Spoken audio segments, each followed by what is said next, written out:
Ucrania. Después de Rusia, el país más poderoso surgido de la desintegración de la Unión Soviética vive desde noviembre de 2013 en medio de las protestas ciudadanas, las mayores movilizaciones desde la llamada Revolución Naranja, por el descontento ante la negativa de las autoridades de la firma de acuerdo se hizo la asociación con la Unión Europea. Algunas de las premisas son la decisión del gobierno de no firmar el acuerdo con la Unión Europea inició las protestas. El cambio de gobierno en Ucrania desemboca en una crisis con Rusia. Crimea celebra un referéndum de independencia y se anexiona a Rusia. Los prorrusos se rebelan y se inicia un conflicto armado en el este. Acontecimientos importantes que será para el 2013, 2014 y 2015. Efectivamente, el gobierno dice no al acuerdo con la Unión Europea. 2014, las leyes Mordaza encienden las protestas. Y 2015, la guerra no para.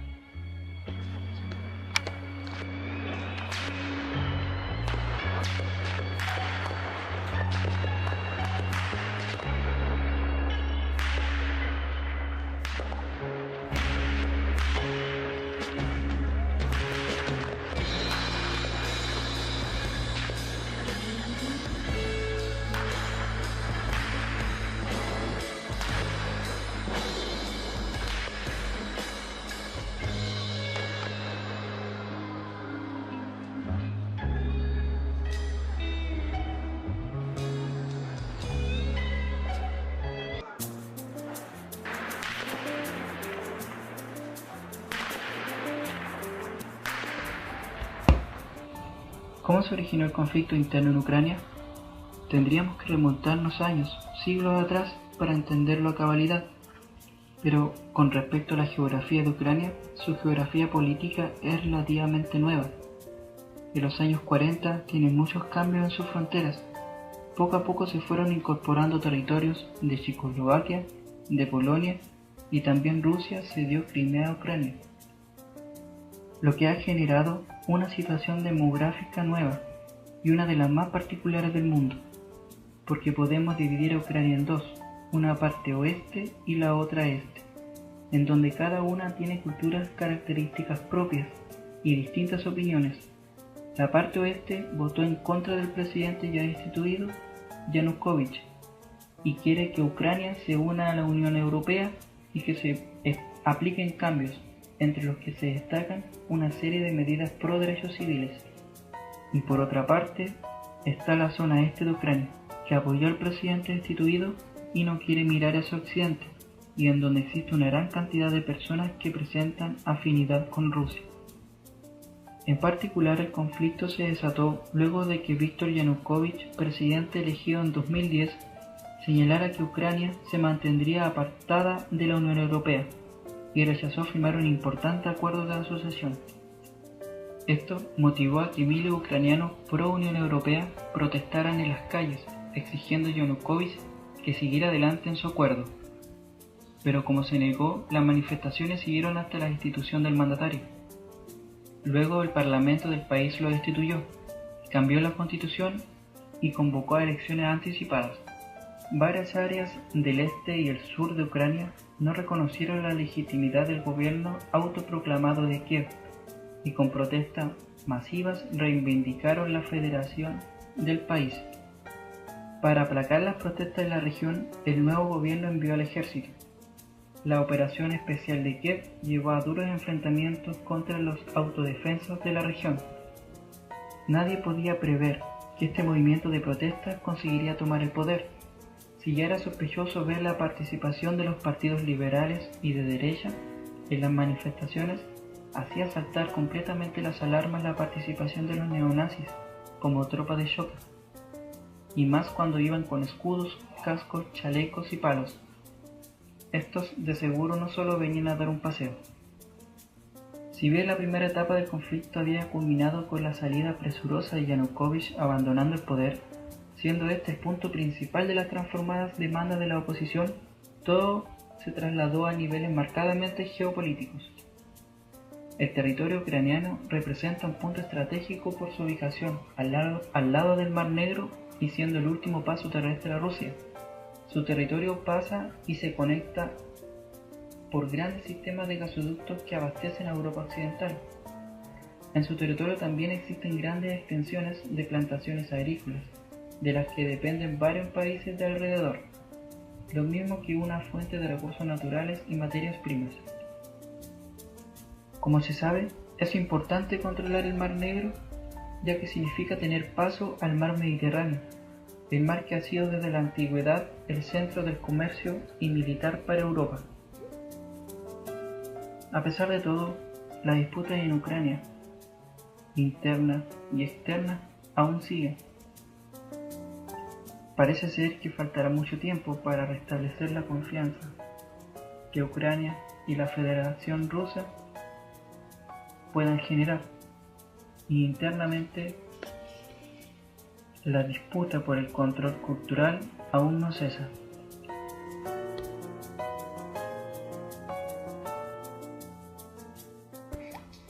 Y así el mundo tiene los ojos puestos en Ucrania.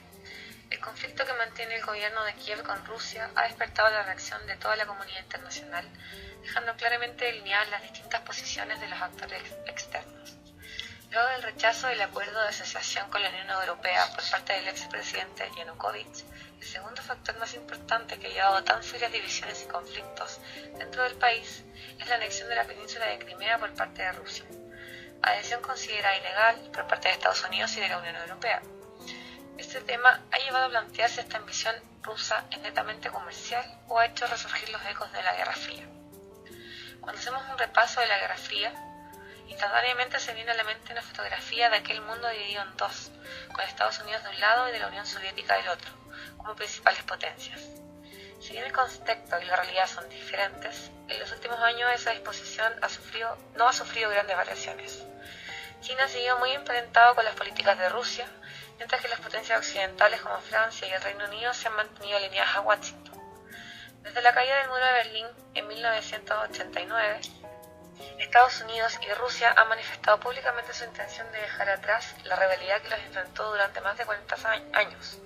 Sin embargo, haciendo un breve repaso de los últimos 20 años, cada crisis internacional ha expuesto que las profundas diferencias entre Washington y Moscú nunca quedaron enterradas.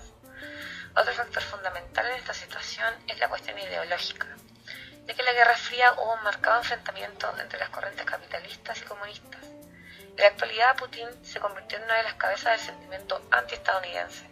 Sin embargo, sus raíces han respondido al nacionalismo ruso y no a una filosofía marxista.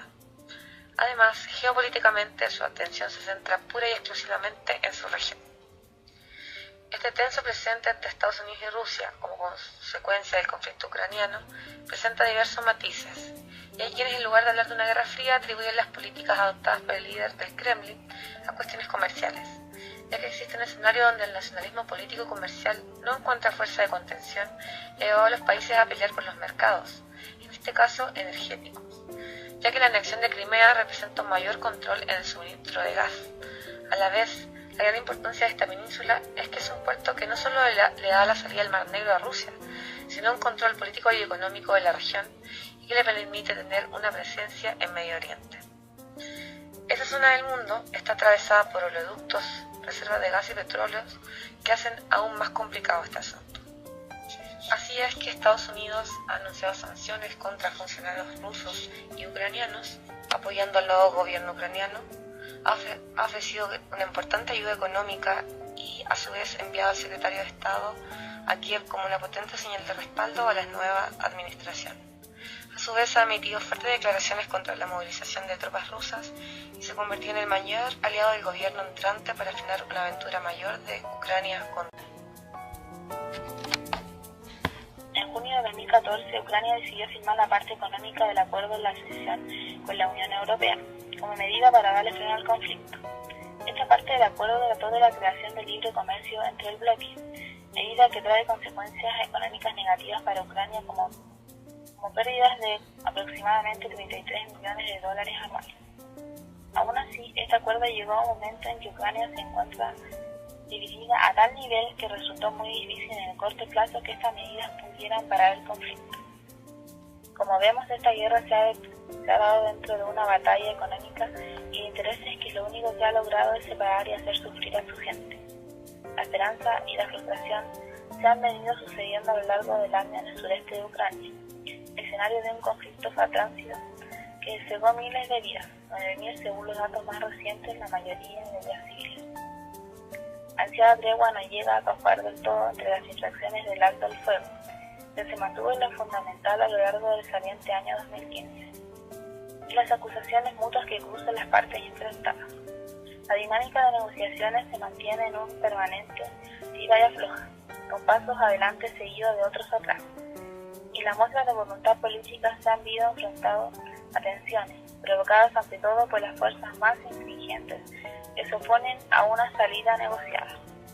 Es así como Ucrania, tal como lo dice el título de nuestro podcast, se encuentra ya sin guerra, pero aún sin paz.